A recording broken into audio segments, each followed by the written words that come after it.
Welcome to part 7 of Mathematics exam series for Victoria, Australia. In this video, we will solve a 2021 trial exam 1 paper questions from 5 to 9. Hello Math Champions, I'm Dr. Chen. If you want to improve your math skills and understanding so that you gain confidence, enjoy math more, and get better results, click subscribe and hit the notification button so that you don't miss anything. Welcome to the second part of a 2021 trial exam paper for mathematics in Victoria, Australia. And this is a technology-free paper.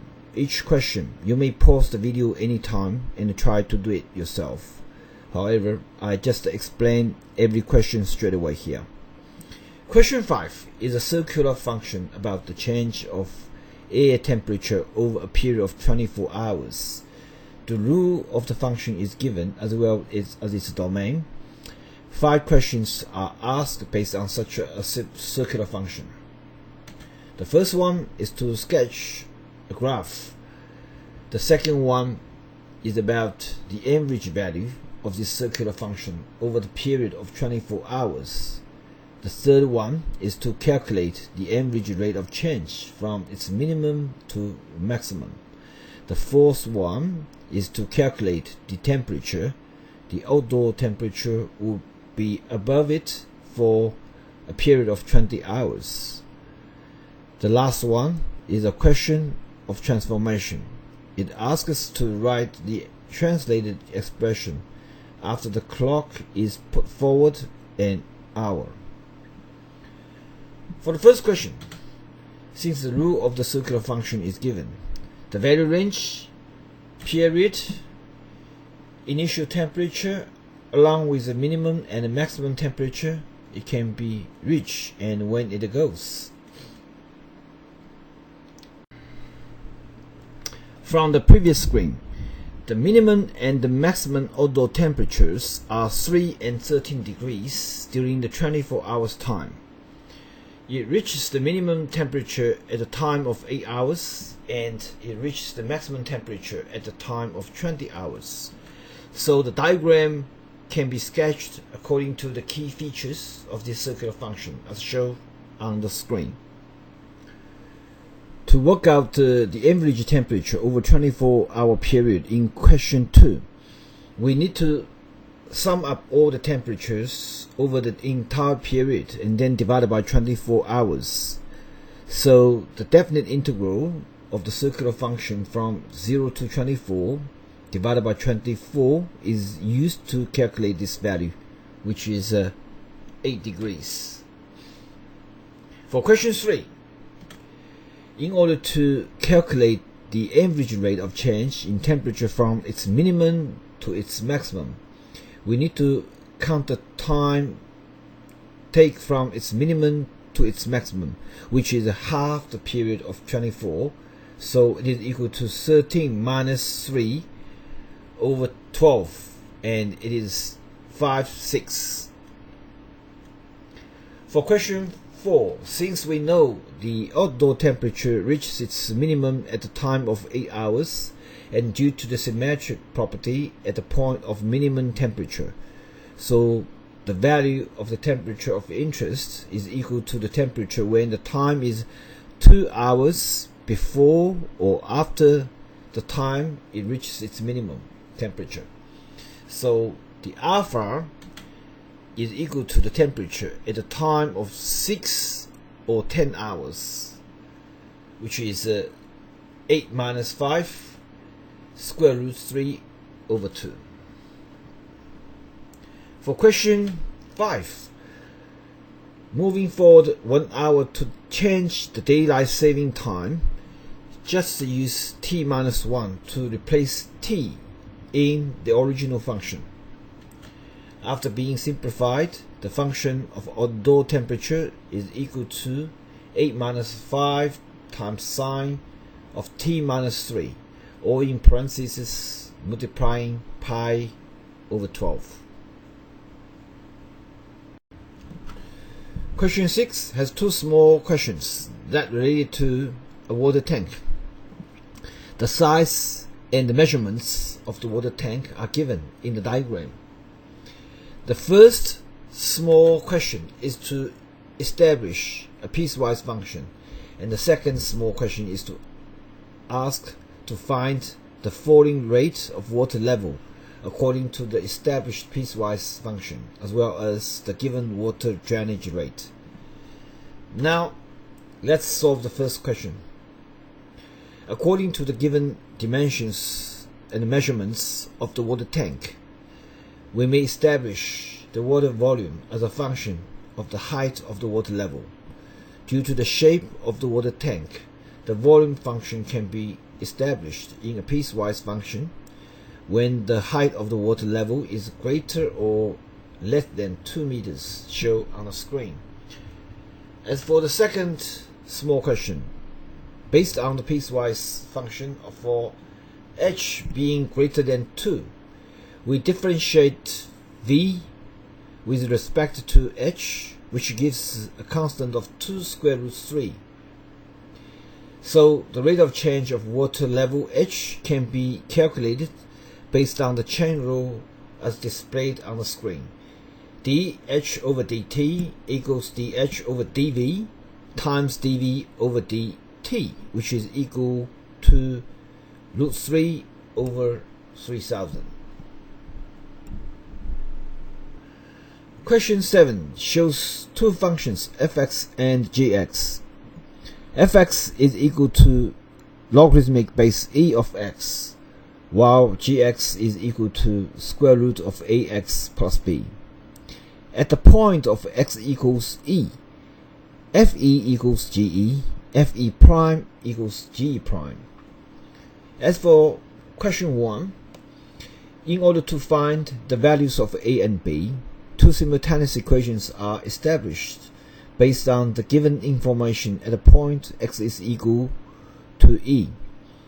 After substituting e to the equations, we have square root of the sum of ae plus b equals 1, and a over 2 times square root of the sum of ae plus b equals 1 over e.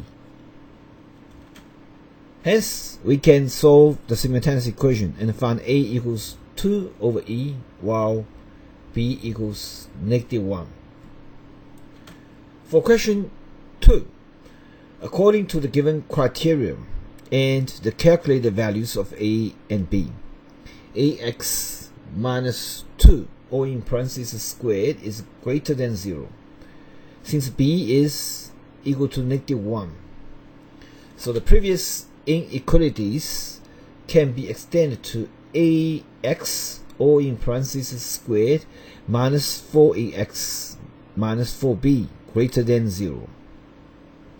After further simplification, we have the inequalities of ax greater than 2 times the square root of the sum of ax plus b, which is leading to the inequalities of a over 2 square root of the sum of ax plus b greater than 1 over x, which proves gx prime greater than fx prime when x is greater than e over 2 but not equal to e.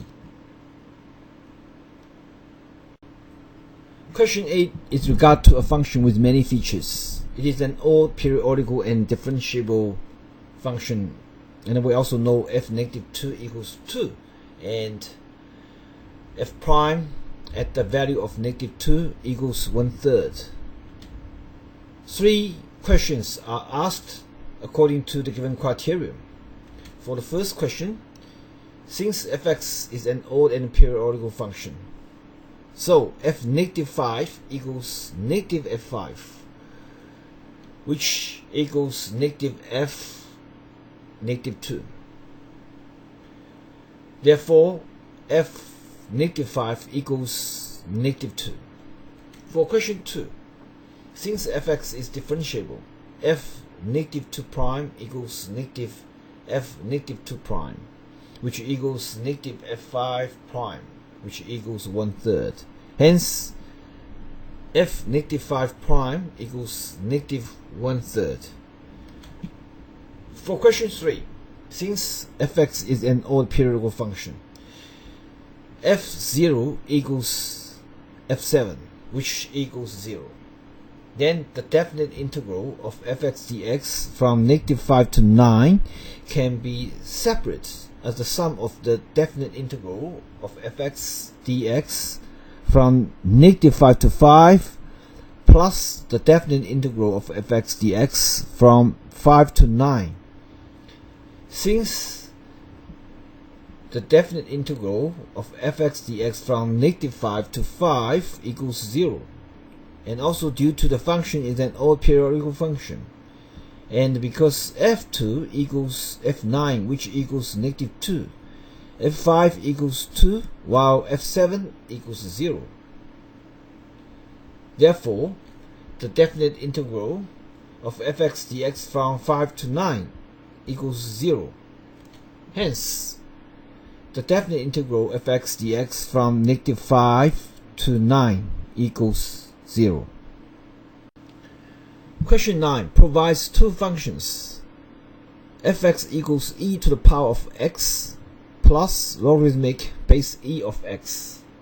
Gx equals the inverse function of fx, and here b is equal to fa.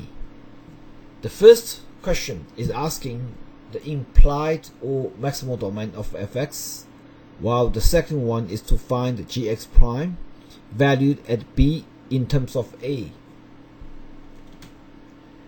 For the first question, it is based on the rule of fx as well as the properties of exponential and logarithmic functions.